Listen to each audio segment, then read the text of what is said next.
कौन सोच सकता था कि जेल जैसी जगह पर दूध का डिब्बा आजादी की चाबी बन जाएगा। कहानी की शुरुआत होती है कोलोरेडो की एक हाई सिक्योरिटी जेल से, जहां रे ब्रेसलिन नाम का एक आदमी कैद है। बाहर से देखने पर वो एक आम कैदी लगता है, लेकिन उसकी आंखें हर वक्त जेल की दीवारों, गार्ड्स की चाल और सिस्टम की कमियों को पढ़ रही होती हैं। एक दिन एक कैदी उसे चेतावनी देता है कि जैक नाम का एक खतरनाक कैदी उस पर हमला करने वाला है, क्योंकि जैक पहले से ही अपना पूरा प्लान तैयार कर चुका है। तभी एक गुंडा जैक उस पर हमला करता है। रे ने उसे ऐसा धोया कि जैक के दांत उसके हलक में आ गए। लड़ाई की वजह से रे को ब्लैक सेल में डाल दिया गया। अब आम इंसान वहां रोता, पर रे भाई तो वहां भी इंजीनियरिंग लगा रहे थे। यह जेल का वो हिस्सा होता है जहां सबसे खूंखार कैदियों को 24 घंटे बंद रखा जाता है। नया कमरा बेहद छोटा होता है, उसमें कोई खिड़की नहीं होती, सिर्फ एक टॉयलेट और चारों तरफ कैमरास लगे होते हैं। हर पल रे पर नजर रखी जाती है, लेकिन रे के लिए ये सजा नहीं बल्कि मौका बन जाता है। जैसे ही वो उस सेल में पहुंचता है, उसका दिमाग जेल से भागने के प्लान पर काम करने लगता है। रे पूरे जेल का अंदाजा लगाता है। उसे पता चलता है कि जेल के बिल्कुल पास एक गैराज मौजूद है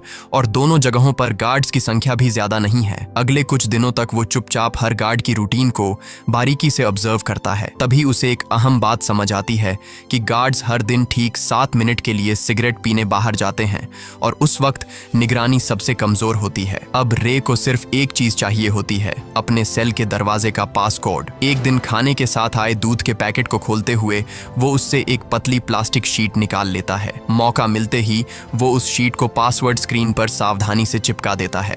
जब गार्ड कोड डालता है, उसकी उंगलियों के निशान उस शीट पर साफ रह जाते हैं।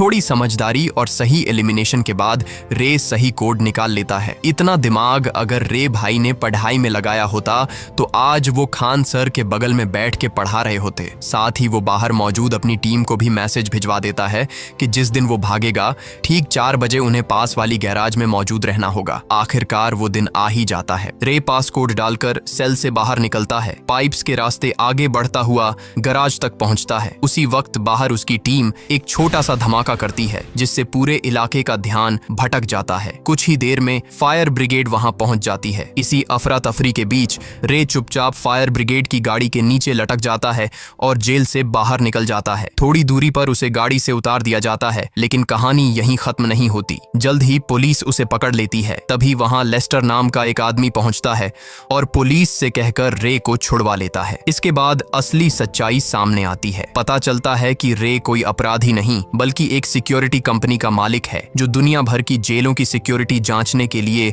खुद कैदी बनता है। वो जेल से भागकर ये साबित करता है कि सिस्टम में कहां-कहां सुधार की जरूरत है। रे इतनी जेलों से भाग चुका होता है कि लोग कहने लगते हैं कि ये आदमी किसी भी जेल से निकल सकता है। करीब 5 महीने बाद रे अपने ऑफिस लौटता है। वहां वो एक आसान सा गेम खेलकर अपने दोस्तों को खुश करता है। तभी उसका पार्टनर लेस्टर उसकी मुलाकात जेसिका नाम की एक लड़की से कराता है। जेसिका चाहती है कि रे दुनिया की सबसे गुप्त और सबसे कड़ी सिक्योरिटी वाली जेल की जांच करे। उसकी शर्त ये होती है कि ना जेल का नाम बताया जाएगा, ना उसकी लोकेशन। इस मिशन के बदले वो लाखों डॉलर देने को तैयार होती है। रे को यह डील सही नहीं लगती, लेकिन लेस्टर के काफी समझाने पर वो आखिरकार मान जाता है। मिशन से पहले रे की पहचान बदल दी जाती है और उसके शरीर में एक ट्रैकिंग डिवाइस भी लगाया जाता है। प्लान के मुताबिक उसे जानबूझकर अरेस्ट किया जाना होता है, लेकिन अचानक रास्ते में कुछ लोग उसे अगवा कर लेते हैं, बेहोश कर देते हैं और बड़ी सफाई से उसके शरीर से ट्रैकिंग डिवाइस निकाल देते हैं। जब रे की आंख खुलती है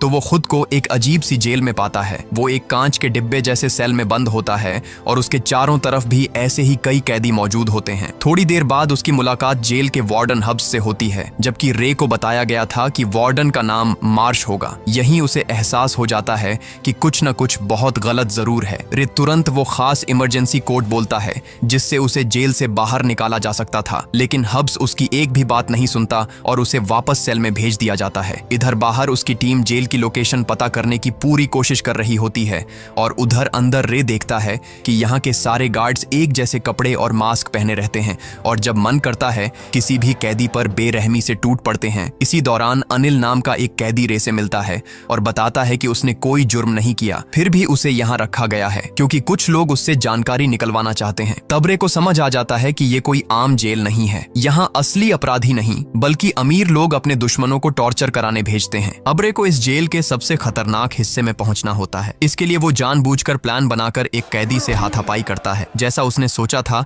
वैसा ही होता है और उसे खूंखार बाहर कैदियों वाले खास कमरों में बंद कर दिया जाता है। ये कमरे अपने आप में किसी टॉर्चर से कम नहीं होते। अंदर का तापमान इतना ज्यादा होता है कि किसी भी इंसान के लिए वहां रहना मुश्किल हो जाता है। उस टॉर्चर रूम का तापमान इतना ज्यादा होता है कि इंसानी शरीर कुछ ही देर में जवाब देने लगे। ऊपर से तेज सफेद रोशनी सीधे आंखों पर पड़ती है, जिससे कुछ ही मिनटों में चक्कर आने लगते हैं। बाहर कंट्रोल रूम में बैठा वार्डन कैमरों के जरिए यह सब देख रहा होता है और इस अमानवीय खेल का मजा ले रहा होता है। अगले दिन जेल का डॉक्टर काइली जैन रे को चेक करने आता है। उसकी हालत देखकर डॉक्टर के चेहरे पर थोड़ी नरमी जरूर आती है, लेकिन जब रे उससे इस जेल की लोकेशन के बारे में पूछता है तो वह साफ इनकार कर देता है। कुछ देर बाद रे और उसके साथी को उस टॉर्चर रूम से बाहर निकाल लिया जाता है। इसी दौरान रे एक अहम बात नोट कर लेता है। कमरे का फर्श एल्यूमिनियम का नहीं बल्कि ठोस स्टील का बना हुआ है। बाहर आते ही रे अपने साथी से मेटल की एक मजबूत पट्टी लाने को कहता है ताकि फर्श में लगे नट बोल्ट खोले जा सकें, लेकिन उसी वक्त उसके साथी को वार्डन के सामने ले जाया जाता है और उससे एक बार फिर उसके पुराने कनेक्शंस के बारे में पूछताछ की जाती है। जब वो कुछ भी बताने से इनकार करता है तो गार्ड्स जबरदस्ती उसके मुंह में पानी की पाइप डालकर उसे बेरहमी से टॉर्चर करते हैं। दर्द के बावजूद वो मौका देखकर मेटल का एक टुकड़ा चुरा लेता है। बाद में जब वो रे से मिलता है तो रे उसे अपना प्लान समझाता है। उसके हिसाब से यह जेल जमीन के नीचे बनी हुई लगती है और अगर वे फर्श खोल भी लें तो ऊपर की तरफ रास्ता बनाकर जमीन तक पहुंचना होगा। रे की बातें सुनकर उसके साथी को यकीन हो जाता है कि अगर कोई यहाँ से बाहर निकल सकता है तो वही है। प्लान के मुताबिक दोनों फिर से जानबूझकर झगड़ा करते हैं और उन्हें दोबारा टॉर्चर रूम में भेज दिया जाता है। अंदर पहुंचते ही रे पहले कैमरे को ढक देता है और फर्श के नट बोल्ट खोलना शुरू कर देता है। जैसे ही काम पूरा होता है वो अपने साथी को इशारा करता है। साथी जोर जोर से चिल्लाने लगता है जिससे गार्ड्स का ध्यान उसकी तरफ चला जाता है। उसी पल रे कागज से कैमरा पूरी तरह ढक देता है और नीचे की ओर उतर जाता है, लेकिन किस्मत एक बार फिर धोखा देती है। नीचे उतरते वक्त एक पाइप टूट जाती है और पानी तेजी से भरने लगता है। जैसे तैसे रे ऊपर पहुंचता है और जो नजारा वो देखता है वो उसकी सोच से कहीं ज्यादा डरावना होता है। यह जेल जमीन पर नहीं बल्कि समुद्र के बीच खड़े एक विशाल जहाज पर बनी हुई होती है। अंदर पानी फैलने लगता है। हालात बिगड़ते देख रे चुपचाप अपने सेल में वापस लौट आता है। इधर बाहर रे की टीम लेस्टर से संपर्क करती है। तभी पता चलता है कि इस मिशन के लिए दिया गया चेक बाउंस हो चुका है और जेसिका का कोई अता पता नहीं है। शक की सुई सीधी लेस्टर पर जाती है। कुछ ही देर में सच्चाई सामने आ जाती है। लेस्टर अकेले ही पूरी कंपनी का मालिक बनना चाहता था, इसीलिए उसने जानबूझकर यह फर्जी डील रची और रे को हमेशा के लिए इस जेल में फंसा दिया। इतना ही नहीं, उसने वार्डन को फोन करके साफ कह दिया था कि रे को यहीं उम्र भर कैद रखा जाए। उधर रे और उसका साथी अब यह समझ चुके होते हैं कि यहाँ से निकलने के लिए सबसे जरूरी चीज है जेल की सही लोकेशन। रे डॉक्टर से मदद मांगने की कोशिश करता है, लेकिन डॉक्टर फिर भी कुछ नहीं बताता। मजबूर होकर रे जुगाड़ लगाता है। वो चोरी छिपे गद्दा निकालता है और उससे एक देसी सा सेक्सटेंट तैयार करता है जिससे दिशा और लोकेशन के पॉइंट्स निकाले जा सके। इसके लिए उसे जहाज के ऊपरी हिस्से तक पहुंचना होता है। इसी काम में उसकी मुलाकात जावेद नाम के एक कैदी से होती है। जावेद वार्डन के सामने जासूस बनने का नाटक करता है और बदले में खुली हवा में नमाज पढ़ने की इजाजत मांगता है। अनजान वार्डन हामी भर देता है। उसी मौके का फायदा उठाकर रे अपने बनाए डिवाइस से दिशा के आंकड़े निकाल लेता है। सारी गणना के बाद रे इस नतीजे पर पहुंचता है कि वे मोरक्को के पास अटलांटिक ओशन में मौजूद हैं। ये सुनते ही उसका साथी बताता है कि उसका एक पुराना दोस्त मोरक्को में रहता है और अगर किसी तरह उसे खबर पहुंचा दी जाए तो बचाव मुमकिन है। अब वे एक बार फिर डॉक्टर से मिलते हैं और इस बार उसे मदद के लिए मना ही लेते हैं। उसी रात डॉक्टर चोरी छिपे ईमेल के जरिए जेल की लोकेशन बाहर भेज देता है। आखिरकार भागने का दिन आ जाता है। जावेद वार्डन को झूठी खबर देता है कि ब्लॉक ए में बड़ी लड़ाई होने वाली है। वार्डन तुरंत लगभग सारे गार्ड्स वहीं भेज देता है और खतरनाक कैदियों वाले हिस्से में सिर्फ 2 गार्ड्स रह जाते हैं। मौका देखते ही रे जानबूझकर वहां लादाई शुरू कर देता है। कुछ ही पलों में पूरा इलाका रणभूमि बन जाता है। इसी अफरा तफरी के बीच रे, उसका साथी और जावेद जहाज के ऊपरी हिस्से की तरफ बढ़ते हैं, लेकिन वार्डन को शक हो जाता है और वो पूरे जहाज में लॉकडाउन करवा देता है। ऊपर पहुंचने से पहले ही सारे दरवाजे बंद हो जाते हैं और तीनों को मजबूरन पीछे हटना पड़ता है। इसी दौरान बाहर से बचाव के लिए हेलीकॉप्टर पहुंच चुका होता है। अंदर गार्ड्स और कैदियों के बीच जबरदस्त गोलीबारी शुरू हो जाती है। इसी भगदड़ में जावेद को गोली लग जाती है। हालात को देखते हुए रे फैसला करता है कि अब कंट्रोल रूम तक पहुंचकर पूरे जहाज की बिजली काटनी ही होगी। रे समझ जाता है कि अगर जहाज की बिजली काट दी जाए तो ऊपर का लॉक किया हुआ दरवाजा दोबारा खुल सकता है। वो अपने साथी से कहता है कि जावेद का ध्यान रखे और खुद कंट्रोल रूम की तरफ बढ़ जाता है। तभी जावेद एक आखिरी फैसला लेता है। उसे अंदाजा होता है कि वो ज्यादा देर जिंदा नहीं रह पाएगा, इसलिए वो अनिल को भी आगे बढ़ने के लिए कह देता है। हालात ऐसे बन जाते हैं कि मजबूरी में उसके साथी को जावेद को वहीं छोड़कर भागना पड़ता है। कुछ ही देर बाद गार्ड्स जावेद को गोली मार देते हैं, लेकिन उसकी कुर्बानी बेकार नहीं जाती। इसी बीच रे आखिरकार जहाज की पूरी बिजली काटने में कामयाब हो जाता है। ऊपर लॉक किया हुआ रास्ता खुल जाता है और उसका साथी भागते हुए डेक तक पहुंच जाता है, जहां उसका दोस्त हेलीकॉप्टर के साथ पहले से इंतजार कर रहा होता है। पीछे से जेल के गार्ड्स लगातार फायरिंग करते रहते हैं, लेकिन वो हार नहीं मानते और पूरी ताकत से रे के बाहर आने का इंतजार करते हैं। उधर रे खुद एक नई मुसीबत में फंस जाता है। गार्ड्स की तलाशी से बचने के लिए वो पानी के एक बड़े टैंक में छिप जाता है, लेकिन वार्डन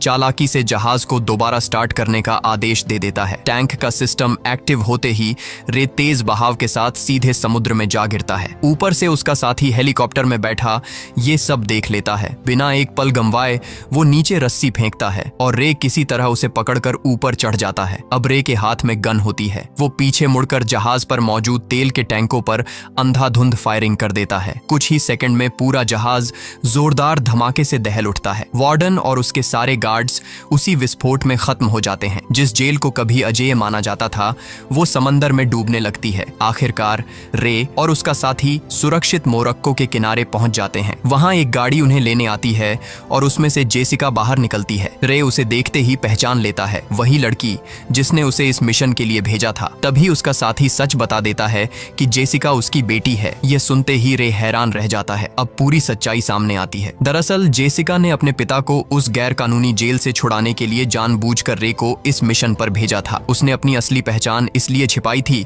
ताकि उसके दुश्मन उसे नुकसान न पहुंचा सकें। जाते जाते वो रे को लेस्टर की गद्दारी के बारे में भी बता देती है, कैसे लेस्टर ने लालच में आकर वार्डन से हाथ मिलाया और अगर रे इस जेल से कभी बाहर नहीं निकल पाता तो वही इस जेल का सीईओ बनने वाला था। कुछ समय बाद रे एबिगेल और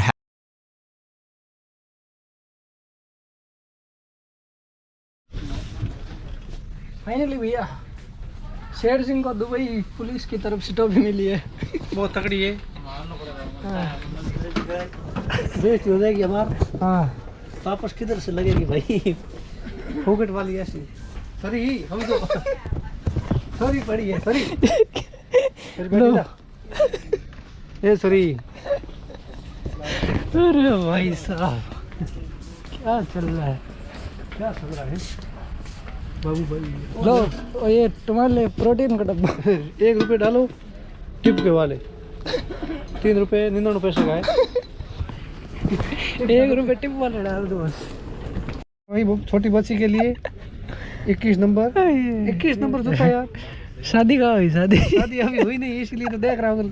प्लानिंग पहले ही बना देता है, जाएंगे उस टाइम लेके जाएंगे भाई। प्लानिंग पहले ही कर रहा है। साथ में आता एक के साथ एक फ्री आता है तो स्कीम है ना, स्कीम में कुछ भी आ सकता है। शादी को नहीं जूता प्लानिंग पहले ही करे, देखना पड़ता भाई। क्या करें सजना तेरे बिना। बहुत बढ़िया बढ़िया जूते हैं लेकिन पैसे नहीं है। गरीबी में आटा गिला है, गरीबी में आटा गिला। बहुत तगड़े तगड़े माल है। कौन सा भी मिलता है। पावर लिफ्टिंग वाले बेड को घोड़ा का बना दिया कुछ।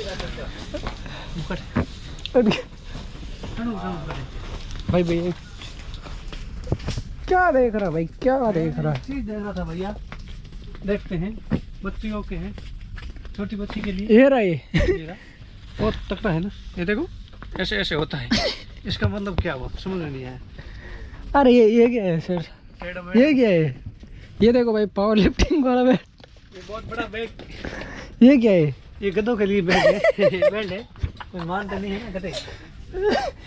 पावर लिफ्टिंग बेड को ये डंबल से घोड़ों का बेड। ये बहुत भारी है यार। 6 केजी 12 केजी है या 6 केजी है। इतना तो नहीं हो सकता है यार। 6 केजी है 6।